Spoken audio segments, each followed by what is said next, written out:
Premiere कौनसी रंग नहीं तथापि से रंगीन देखा जाए।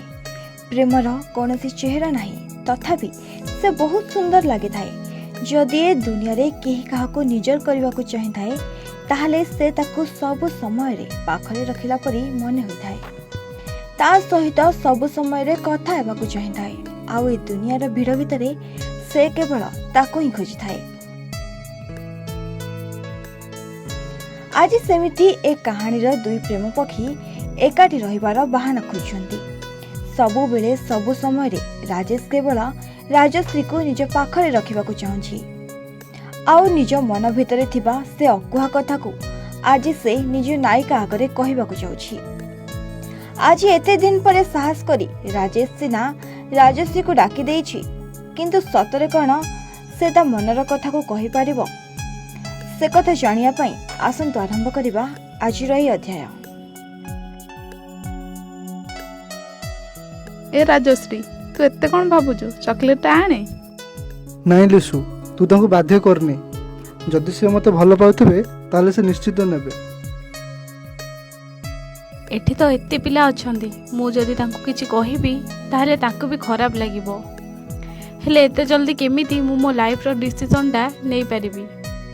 आउ जदि मु तांको मना करदेली ताहले से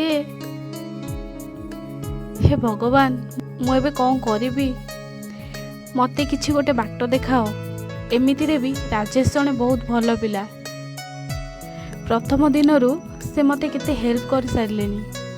आउ एबे मु तांको पसंद भी करूछि। हेले सबु भितरे मते काहे कि के जानी बहुत डर लागुछि। मु तो किछि भी जानि नथिली। घर छाड़ी बाहर को काम करबा पई आसीथिली। आउ एबे राजेश। अबे राजश्री किछि तो कह। आउ केते टाइम ताकू एमिति तळे बसेबो? ताकू तो आंसर टा कोन कहि दे। अरे कौन है एमती चुप ही रही जे? किस तो कह। थाउ सांग, मु मो आंसर पाई सारे। चल जीवा। माने नहीं किछि नहीं। हो ताहले ठीक अछि, आस। ए राजश्री कौन है तोर? तू तो सेदिन मते कहूथिलु ना तते राजेश परी पिला पसंद बोली। आ आज एमिति कौन पे चुप रही गलु? देखिलु पूरा ऑफिस सामने से साहस करी तते तो मन कथा कहिदेला। हेले तू आज एमिति चुप रही ता मन दुख कर देलु। तू निजे भाबिलु समस्त सामने ताको केमिति लागिथिबो? से कथा तो मु बुझी पारुछि। हेले तू कह एमिति हठात मु केमिति मो आंसरटा जणै देबी? घर छाड़ी बाहर को काम करबा पई आसीथिली। आ ए जगह मोर राजेश को सहित देखा हैला। ए कथाटा सत कि से मते भल लागंती। हेले तांको नेई ए निष्पत्ति मु केमिति नेबी? से कथा किछि भी बुझी पारिलेनी। बुझी पारिलनु माने? तो कोन राजेश को जानिनु? तो पई केते कोन करिछि से मु निजे देखिछि।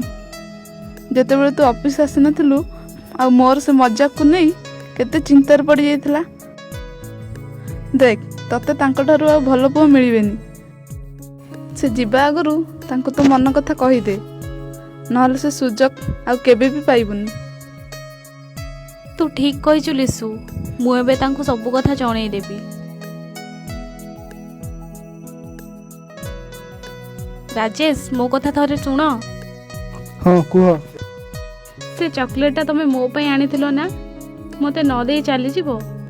नियो मु एबे जाउची। जाउची नुहे आसुची बोली कुहा जाए। आउ हाँ एबे मु बैग आनिनी।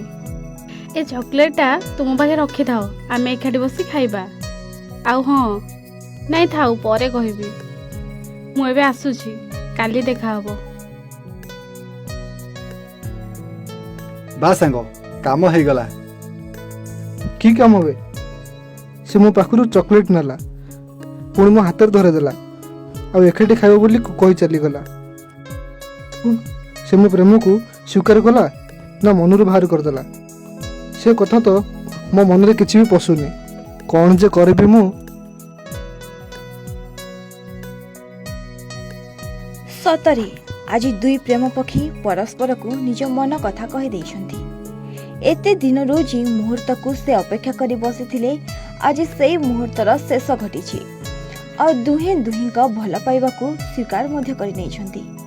ସତରେ ଏ ହୃଦୟ ଯାହାକୁ ପସନ୍ଦ କରିନିଏ ନା ତାକୁ ଯେମିତି ବି ହେଉନା କାହିଁକି ଆପଣାର କରିନେଇଥାଏ। ଆଉ ସେଇ ହୃଦୟରୁ ଗଢ଼ା ହୋଇଥିବା ସେ ନିଆରା ଅନୁଭୂତି କେବଳ ନିଜ ମନର ମଣିଷକୁ ଖୋଜିଥାଏ। ଆଜି ସେମିତି ନିଜ ମନର ମଣିଷକୁ ପାଇବା ପରେ ଦୁହେଁ ବହୁତ ଖୁସି ଅଛନ୍ତି।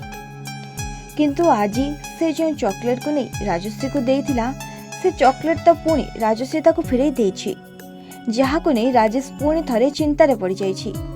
ସତରେ କ'ଣ ରାଜଶ୍ରୀ ତାକୁ ଭଲ ପାଉଛି? ସେ ପ୍ରଶ୍ନର ଉତ୍ତର ସେ କେମିତି ପାଇବ? ସେ କଥା ଜାଣିବା ପାଇଁ ଆମେ ନେଇ ଆସିବୁ ଆଉ ଏକ ନୂଆ ଅଧ୍ୟାୟ। ଠିକ୍ ଏହି ସମୟରେ ଦେଖିବାକୁ ଜମାରୁ ଭୁଲିବେନି।